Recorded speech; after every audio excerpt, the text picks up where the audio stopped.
కొద్దిగా నీటి కుదిరిన పెట్టండి.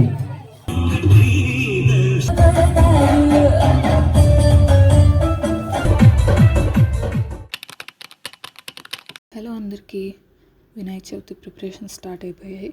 ఇది ముందు రోజు నైట్ కొంచెం సెల్ఫ్ కేర్ / గ్రూమింగ్ సెషన్ చేసుకుంటున్నాను. ఇక్కడ చాలా స్లీపీగా ఉన్నాను, అయినా కూడా ఒక పిక్ తెచ్చుకుని మరీ చేసుకుంటున్నాను. జుట్టు అంత గట్టిలాగా అయిపోయింది. So next day hair wash చేసుకుంటా కాబట్టి ఎలానో నీట్గా హెయిర్ ఆయిలింగ్ చేసేసుకుంటున్నాను. అండ్ దాని తర్వాత నాకు కొంచెం బ్యాంగ్స్ ఉండేవి ఇంతకుముందు, అవి ఇప్పుడే పెరుగుతున్నాయి కాబట్టి ఆ హెయిర్ అంతా మొహం మీద పడి మొహం మీద యాక్నే ఇవి అవ్వకూడదు అని చెప్పి ఆ హెయిర్ కలిసేలా నీట్గా సెక్షన్ తీసుకుని మిడిల్ పార్ట్కి రెండు వైపులా చిన్న చిన్న బ్రెయిడ్స్ వేసుకుని బ్యాక్ పెట్టేసుకున్నాను. ఆ తర్వాత మొత్తం హెయిర్ని జడ కింద అల్లేసుకున్నాను. నెక్స్ట్ ఇంకా వెళ్ళి ఫేస్ వాష్ చేసేసుకుని వచ్చేసా. ఐబ్రోస్ షేప్ చేసుకుందాం అనుకుంటున్నాను ఇంట్లోనే. దానికోసం రేజర్, అలోవెరా జెల్, రేజర్ స్మూత్గా గ్లైడ్ అవ్వడానికి, అండ్ దెన్ మిర్రర్. ఇవి మన టూల్స్. ఒక thin layer of aloe vera gel apply చేసేసి ఇంకా జాగ్రత్తగా షేవింగ్ చేస్తున్నాను. జనరల్గా థ్రెడ్డింగ్ చేయించుకుంటాను నేను ఐబ్రోస్కి, బట్ ఇలా మధ్య మధ్యలో మెయింటెనెన్స్ లాగా నేనే చేసుకుంటాను అనమాట. సో దట్ నాకు సెషన్కి మధ్యలో కొంచెం గ్యాప్ ఎక్కువ అవుతుంది.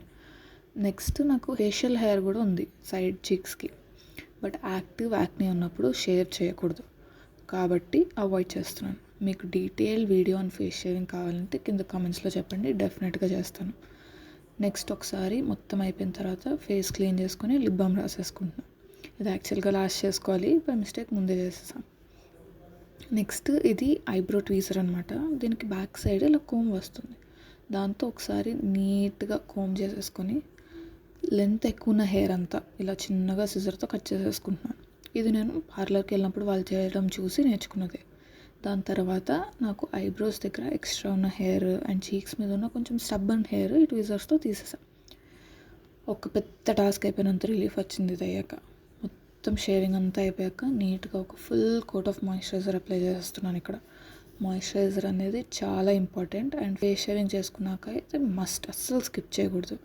తర్వాత ఐ డిడ్ మై నెయిల్స్. మనం ఏం ప్రొఫెషనల్ కాదు, బట్ ఏదో నాకు వచ్చినట్టుగా నీట్గా ట్రిమ్ చేసేసుకుని ఒక nude shade of nail polish వేసాను. దాని మీద ఇంకో గ్లిటర్ టైప్ కోట్ వేసాను, బట్ అది నాకు నచ్చలేదు. మళ్ళీ అంతా తీసి ఓపిక లేక అలానే ఉంచేసాను. తర్వాత ఇంటి దగ్గర పెడుతున్న గణేశుడు వచ్చేసారు. సో వెల్కమ్ చెప్పడానికి వెళ్ళాం. ఆ రోజు ఫుల్ వర్షంగా ఉంది. అసలు ఇంత వర్షం ఇక్కడ నేను ఎప్పుడు చూడలేదు, కానీ ఆ వర్షంలోనే తీసుకొచ్చి నీట్గా పెట్టేశారు. ఆ ఆంటీ ఏదో జోక్ వేశారు, దండం పెట్టుకుంటున్నారు ఏదో సరదాగా అన్నాయ ఏమనుకోకొని. ఇక్కడ పిల్లలు ఫుల్ హుషారుగా ఉన్న డ్రమ్స్ అవి వాయిస్తూ, ఇది మరి యోగాడు ఏంట్రా వెళ్ళుకోవాలా అన్నట్టు చూస్తున్నాడు. హాయ్ చెప్తున్నాను ఇక్కడ. The next day. ఇంకా వినాయక చవితి రోజు మార్నింగ్ పొద్దున్నే లేచేసి ఫ్రెష్ అయ్యి మాప్ పెట్టేస్తున్నాను అనమాట. యాక్చువల్గా నేను నైటే చేసుకోవాలి, కానీ బయట అండ్ ఇంటి చుట్టూ కడిగాం కాబట్టి టైం సరిపోలేదు. నెక్స్ట్ ఫ్రెష్ అప్ అయిపోయి వచ్చేసాను. ఇక్కడ వెంటనే వెళ్ళి పనులు చేయాలి, అందుకని సింపుల్ కుర్తీ వేసేసుకున్నా. And basic skin care, lip balm, moisturiser and sunscreen రాసేసుకున్నా. ఇవి మాత్రం ఎప్పుడు స్కిప్ చేయకూడదు. యాక్నే ఎక్కువ ఫ్లేర్ అప్ అవ్వడానికి one of the reason might be barrier damage కూడా అంట. సో దానికోసం కన్సిస్టెంట్గా skin care is very important అని విన్నాను నేను. సో మేకప్ అదంతా కంప్లీట్గా కట్ చేసేసాను కొన్ని రోజులకి. తర్వాత మన జుట్టు చాలా ఫ్రిజీ హెయిర్ అనమాట. సో దానికి సీరం అప్లై చేసేసి చిక్కు తీసేస్తున్నాయి ఇక్కడ నీట్గా. ఇది లారియల్ హెయిర్ సీరం. నాకున్న ఫ్రిజ్కి చాలా బాగా వర్కౌట్ అవుతుంది. మీకు కూడా అన్మేనేజబుల్ ఫ్రిజ్ ఉంటే ఇది ట్రై చేయండి. నెక్స్ట్ బొట్టు, this is very important. Next పని చేయాలి కాబట్టి ఇలా మొత్తం జుట్టు వెనక్కి పెట్టేసి క్లిప్ చేసేస్తున్నాను, సో దట్ నాకు అడ్డం రాకుండా ఉంటుంది. అండ్ ఆల్సో గుడ్డి, సో కారద్దాలు ఖచ్చితంగా ఉండాల్సిందే. చిన్నప్పటి నుంచి వినాయక చవితి అంటే ఇంట్లో అందరం చాలా ఇన్వెస్టెడ్గా పనిచేస్తూ ఉంటాం అనమాట. ఐ ఫీల్ ఇది ఒక్కటే పండుగ ఇంట్లో ఉన్న అందరూ కలిసి పనిచేస్తూ ఉంటారు. లాస్ట్ 4 years హాస్టల్లో ఉండడం వల్ల ఇక్కడ సెలబ్రేట్ చేసుకోవడానికి వీలవ్వలేదు. మా కాలేజ్లో చేసేవారు, కానీ ఆ వైబ్ వేరు ఈ వైబ్ వేరు ఉంటుంది కదా. సో ఇంట్లో చేసుకునేది బాగా మిస్ అయ్యేదాన్ని అక్కడ ఉన్నప్పుడు. నీట్గా పాలవెల్లికి, ఫ్రూట్స్కి అండ్ విగ్రహం ప్రతిష్ఠించే పీటకి పసుపు రాసి బొట్టు పెట్టేస్తాను. ఇది నా డ్యూటీ అనమాట. ఇంట్లో పూజకి వాడే అన్నిటికీ పసుపు రాసి బొట్టు పెట్టడం. కొన్నిసార్లు చిన్న చిన్నవి చాలా మెమరీస్ తీసుకొస్తాయి కదా. ఇది కూడా అలానే 4 ఇయర్స్ ఈ చిన్న పని చేయడం కూడా మిస్ అయ్యా నేను. కొన్ని అంతే ఉంటాయి అనుకోండి. నెక్స్ట్ పూజ చేసేసుకున్నాము, అమ్మ డాడీ నేను. పూజ అంతా చాలా పీస్ఫుల్గా అయిపోయింది. నేను ఆ మూల కూర్చొని తంటాలు పడుతూ అక్షింతలు వేసా. బట్ బాగా జరిగిందంతా. మేము ప్రసాదం తినేసి ఇక్కడ మరియు గడికి పెడుతున్నాం. వాడు అస్సలు ఆగట్లేదు. ఇలా స్వీట్ కనబడగానే తినేయాలి వాడు, అసలు చాలా ఇష్టం వాడికి. సో ఇలా వేయగానే అలా తినేసాడు ప్రసాదం అంతా. తర్వాత ఇంటి దగ్గర కూడా పూజ జరుగుతుంది కదా, అక్కడికి వెళ్ళాం. ఇంకా అక్కడున్న అంకుల్ అంటే ఇద్దరు పూజ చేశారు ఆ రోజు. ఫుల్ వర్షం ఆ రోజు కూడా పడింది పూజ టైంలో. బట్ పూజ మాత్రం చాలా పీస్ఫుల్గా అయిపోయింది. పూజ అంతా అయిపోయాక అక్కడ కూడా ప్రసాదం తినేసి ఇంటికి వచ్చేసాం. తాంబూలం సమర్పయామి. తాంబూలం సమర్పయామి. ఇది కర్పూరే నీరాజనం. కర్పూరం వెలిగించమలగా కొద్దిగా నీటి కొద్దిగా కళ్ళగత్తుగా సమర్పయామి. అల్వేశంగా సాష్టాంగ నమస్కారాన్ని సమర్పయ.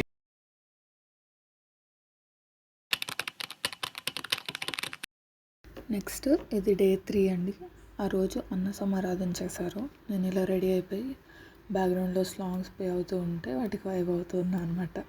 తర్వాత ఈ సింపుల్ హెయిర్ స్టైల్ వేసేసుకున్నాను. డీటెయిల్ వీడియో కావాలంటే కమెంట్స్లో చెప్పండి.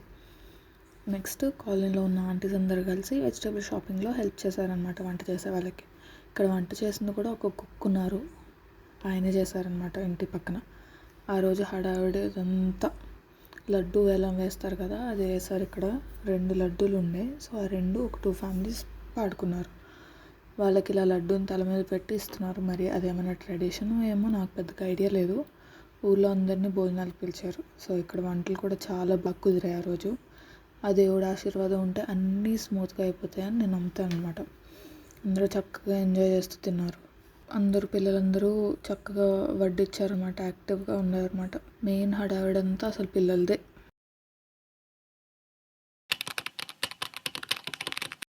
ఇంకా లాస్ట్లీ డే 5 రోజు నిమజ్జనం చేశారు. యాక్చువల్గా 3rd డే చేస్తారంట యూజువల్గా, బట్ ఈసారి అది ఫ్రైడే వచ్చింది. అండ్ ఫ్రైడే చేయకూడదని నమ్ముతారు జనరల్గా. సో అందుకని 5th డే సండే కాబట్టి ఆ రోజు చేశారు. ఆ రోజు ఇక్కడ ఉన్న చిన్నపిల్లలందరూ చాలా హడావిడిగా ఉన్నారు. మొత్తం మందే ఇదంతా అన్నట్టు. ఇలా హారతి ఇచ్చి గుమ్మడికాయ అండ్ కొబ్బరికాయ కొట్టేశారు వ్యాన్కి. ఆ తర్వాత ఇంక ఊరేగింపుకి స్టార్ట్ అయిపోయారనమాట. అలా పిల్లలందరూ ఫుల్గా జోష్తో పాటలతో డ్యాన్స్ వేస్తూ ఉన్నారు. ఇదిగో ఇలా క్యూట్గా డ్యాన్స్లు వేశారు పిల్లలందరూ.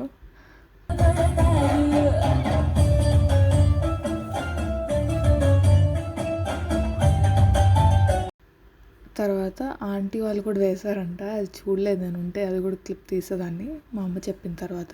ఈ సౌండ్స్ అండ్ లైట్స్ చూసి మరియు కూడా చాలా భయపడుతూ ఉన్నాడు ఆ రోజు. సో నేను కూడా వాడితో పాటు లోపలికి తీసుకెళ్ళిపోయేవాడిని. లోపలే ఉన్నామన్నమాట. సో మొత్తానికి మా 5 days వినాయక చవితి ఇలా అయింది. వినాయకుడు ఫైనల్గా వాళ్ళ ఇంటికి వెళ్ళిపోతున్నారు. బాగుంది ఈ 5 days, సరదాగా అలా గడిచిపోయాయి. బై గణేష. ఇక్కడ దాకా చూసినందుకు thanks for watching. Bye guys.